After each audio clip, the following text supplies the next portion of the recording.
this moment of tragedy, I want to say to them and to the world and to terrorists everywhere that the United States stands with Israel. We will not ever fail to have their back. We'll make sure that they have the help their citizens need and they can continue to defend themselves. The scenes that we've seen in Israel over the past 36 hours are truly horrifying. I want to express my absolute solidarity for the people of Israel.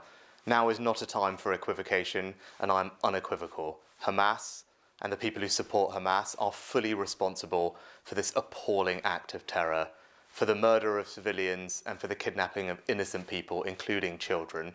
I've just spoken with Prime Minister Netanyahu to assure him of the UK's steadfast support as Israel defends itself against these appalling attacks. We will do everything that we can to help. Terrorism will not prevail.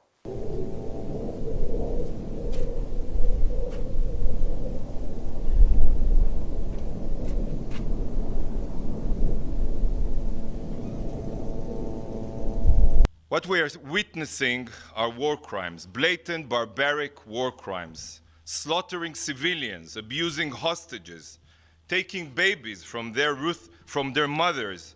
There are no words to describe such savagery.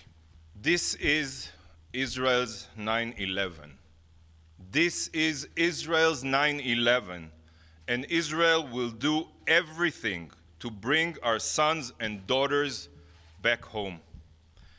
These images are horrifying. They are hard to see, and they are impossible to fully internalize. Israel expects and demands political and military support while advancing goals that are fundamentally at odds with international legitimacy and consensus. Its policies are an assault on our humanity, on international law, on peace, and are a threat for its own people. We're working hard, as I know other countries in the region are, to try to prevent this conflict from spreading.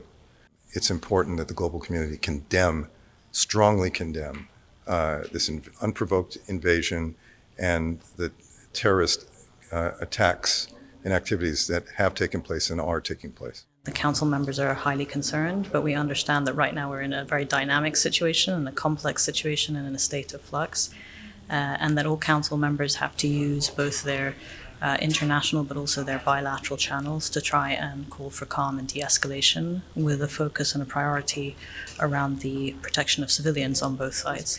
What we need to lead to right now is a ceasefire, an end to the violence, and the resumption of negotiations down the line, but we're not at that state yet, as you can imagine.